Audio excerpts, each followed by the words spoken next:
ഇത് വളരെ പൗരാണികമുള്ള ഒരു ക്ഷേത്രമാണ്. ആനപ്പാറ മഹാവിഷ്ണു ബാലസുബ്രഹ്മണ്യ ക്ഷേത്രം. ഇവിടെ ഞാൻ ഇക്കഴിഞ്ഞ 15 വർഷമായി ഇവിടെ പൂജ ചെയ്തു വരുന്നു.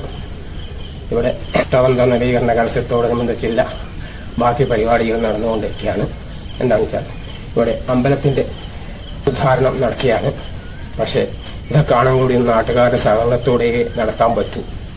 ഒരു വ്യക്തി കൊണ്ടോ ഒരു സമുദായത്തിനെ കൊണ്ടോ നടത്താൻ പറ്റുന്ന ഒരു ദീക്ഷ ചുമതലയുള്ള ഒരു പണിയാണ്. അതുകൊണ്ട് എല്ലാവിധ നാട്ടുകാരുടെയും എല്ലാവിധ ആത്മാർത്ഥതയോടെ സഹകരണവും അധ്വാനവും എല്ലാം സാമ്പത്തികമായിട്ടും എല്ലാ കാര്യങ്ങളും വളരെ വളരെ വളരെ ആത്മാർത്ഥതയോടെ ചെയ്യണമെന്ന് ഞാൻ അഭ്യർത്ഥിക്കുന്നു. എന്തെന്നാൽ ഇവിടെ വളരെ വളരെ വളരെ ശക്തിയും വളരെ വളരെ ഒരു വഴിപാട് കഴിച്ചാൽ അതിൻ്റെ ഗുണം എന്നെ സംബന്ധിച്ചോളം വളരെ വളരെ അത് ഒരു വ്യക്തമാണ്. പല പല കാര്യങ്ങളും എനിക്ക് വളരെ അനുഭവങ്ങൾ ഈ ദേവൻ തന്നിട്ടുണ്ട്. അതേപോലെ തന്നെ നാട്ടുകാർക്കും പല പല ഗുണങ്ങളും തന്നിട്ടുള്ളതായി എന്നോട് വന്ന് പറയാറുണ്ട്.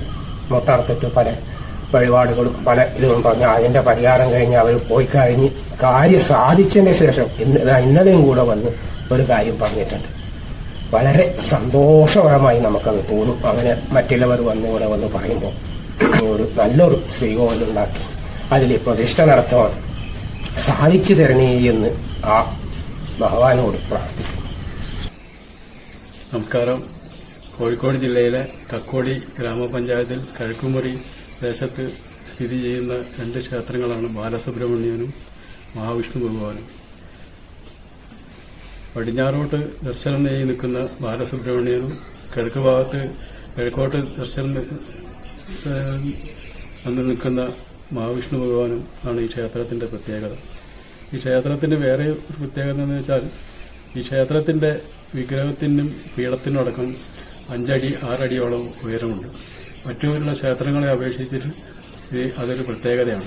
മറ്റുള്ള സ്ഥലങ്ങളിലും കാണാൻ പ്രയാസമാണ്, വളരെ അപൂർവമായിട്ടേ കാണാറുള്ളൂ. പിന്നെ ഈ ക്ഷേത്രത്തിൻ്റെ ഇന്നത്തെ പുനരുദ്ധാരണ പ്രവർത്തനങ്ങളൊക്കെ നടന്നുകൊണ്ടിരിക്കുകയാണ്.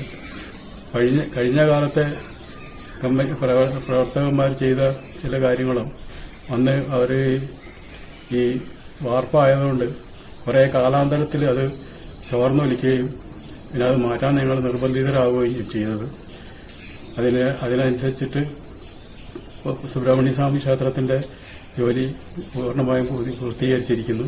സുബ്രഹ്മണ്യ സ്വാമി ക്ഷേത്രത്തിൽ 3 ഉപദേവന്മാരാണ്. ഒന്ന് ദക്ഷിണാമൂർത്തി ഭഗവാനും ഗണപതി ഭഗവാനും മുൻവശത്തായിട്ട് ദേവിയും സ്ഥിതി ചെയ്യുന്നു. മഹാവിഷ്ണു ഭഗവാന്റെ ക്ഷേത്രത്തിൽ അയ്യപ്പനും ഗണപതിയും ഉപദേവന്മാരായി സ്ഥിതി ചെയ്യുന്നു. ഈ പുനരുദ്ധാരണ പ്രവർത്തനത്തിന് എല്ലാ ജനങ്ങളും പങ്കാളികളാണെന്നും അത് അഭ്യർത്ഥിക്കുന്നു. ഒരുപാട് പണത്തിൻ്റെ ആവശ്യം ഈ കാര്യത്തിലുണ്ട്. അവിടെ ജനങ്ങളെ സഹായമല്ലാതെ ഒരു കാര്യം മുന്നോട്ട് പോകാൻ കഴിയില്ല. അതുകൊണ്ട് നിങ്ങളെല്ലാവരും ഈ ക്ഷേത്രത്തിൻ്റെ പുനരുദ്ധാരണത്തിന് വേണ്ടി പ്രവർത്തിക്കണം. സർവ്വ ഐശ്വര്യത്തിനും പാർത്ഥിവരാവണം എന്ന് അഭ്യർത്ഥിക്കുന്നു. നമസ്കാരം, ഞാൻ ബിനീഷ്. നമ്മുടെ ഈ ആനപ്പാറ മഹാവിഷ്ണു ക്ഷേത്രത്തിലെ സുബ്രഹ്മണ്യ സ്വാമി ക്ഷേത്രത്തിൻ്റെ പ്രവൃത്തികൾ ഇപ്പോൾ ഏകദേശം കഴിഞ്ഞിരിക്കുകയാണ്. ഇനിയിപ്പോൾ നമ്മൾക്ക് ഇവിടെ പൂർത്തീകരിക്കാനുള്ളത് മഹാവിഷ്ണു ക്ഷേത്രത്തിൻ്റെ പ്രവൃത്തിയാണ്. അത് ഇപ്പോൾ ഏകദേശം കൽപ്പണി നടന്നുകൊണ്ടിരിക്കുകയാണ്. തറയുടെ പണികളെല്ലാം ഏകദേശം ഭംഗിയായിട്ട് നമ്മുടെ ശില്പി നടത്തി പൂർത്തീകരിച്ചിരിക്കുകയാണ്. ഇപ്പോൾ കൽപ്പണി നടന്നുകൊണ്ടിരിക്കുകയാണ്. അപ്പോൾ നിങ്ങൾക്ക് എല്ലാവർക്കും ബോധ്യമുള്ളതായിരിക്കും നമ്മുടെ എത്രയും ഭംഗിയായിട്ടും എത്രയും വൃത്തിയായിട്ടും എത്രയും സൂക്ഷ്മയോടും ചെയ്തു തീർക്കേണ്ട പ്രവൃത്തികളാണെന്നുള്ളതിൽ അതിനൊക്കെ ഭാരിച്ച ഒരു ചിലവ് ആവശ്യമുള്ളൊരു സംഗതിയാണ്. അതിനുവേണ്ടി നമ്മളൊരു സഹായനിധി നമ്മൾ രൂപീകരിച്ചിട്ടുണ്ട്. അതിൽ നാട്ടുകാരുടെ എല്ലാവരും സഹായ സഹകരണങ്ങൾ വേണം. ആ സഹായ സഹകരണം ഉണ്ടായാലും മാത്രമേ നമുക്കൊരു സാമ്പത്തികം നമുക്ക് സ്വരൂപിക്കാൻ പറ്റുള്ളൂ. ആ സാമ്പത്തികം സ്വരൂപിച്ചാൽ മാത്രമേ നമുക്ക് എത്രയും പെട്ടെന്ന് നമുക്ക് നമ്മുടെ ക്ഷേത്രം പുനരുദ്ധാരണ പ്രവർത്തനം നമുക്ക് പൂർത്തീകരിക്കാൻ കഴിയുകയുള്ളൂ. എല്ലാവരുടെയും സഹായം ഇതിലേക്ക് വേണമെന്ന് അഭ്യർത്ഥിക്കുകയാണ്. പണ്ട് കാലത്തെ കർക്കിടക മാസത്തിൽ ഈ ക്ഷേത്രത്തിൽ ബലിതർപ്പണം നടന്നതായി അറിയപ്പെടുന്നുണ്ട്. ഇപ്പം ഈ കമ്മിറ്റി വന്നതിന് ശേഷം 5 വർഷത്തോളമായിട്ട് പുതിയൊരു ബലിത്തറ നിർമ്മിച്ച് ക്ഷേത്രത്തിൽ ബലിതർപ്പണം തുടർച്ചയായി നടന്നു പോവുകയാണ്.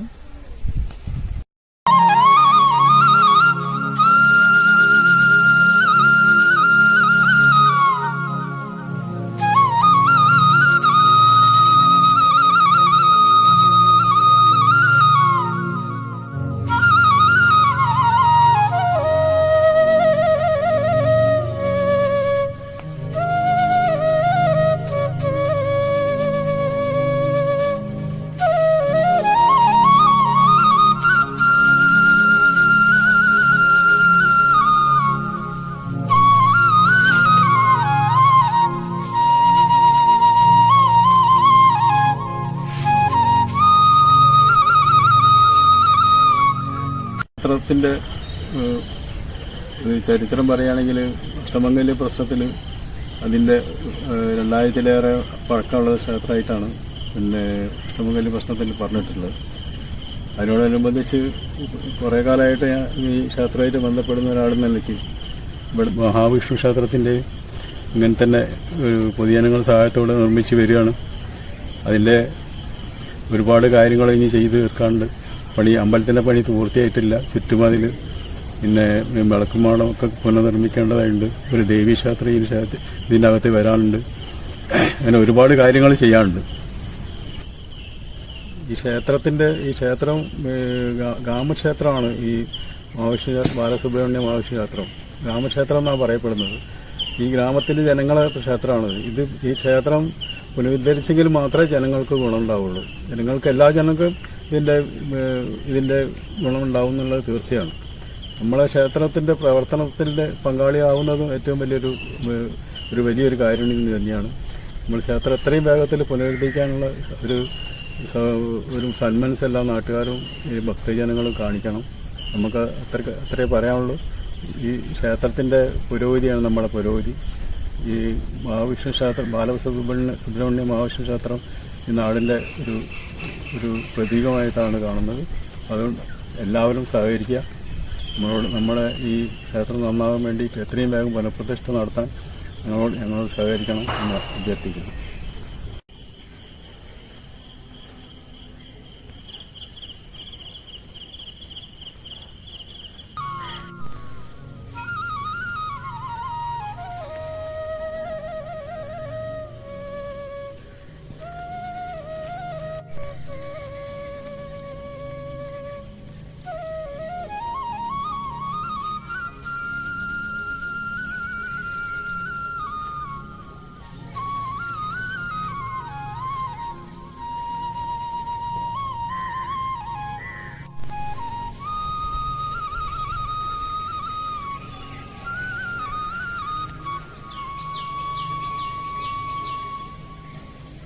ഇവിടെ ഇപ്പം സാമിഷ്യത്താണ്.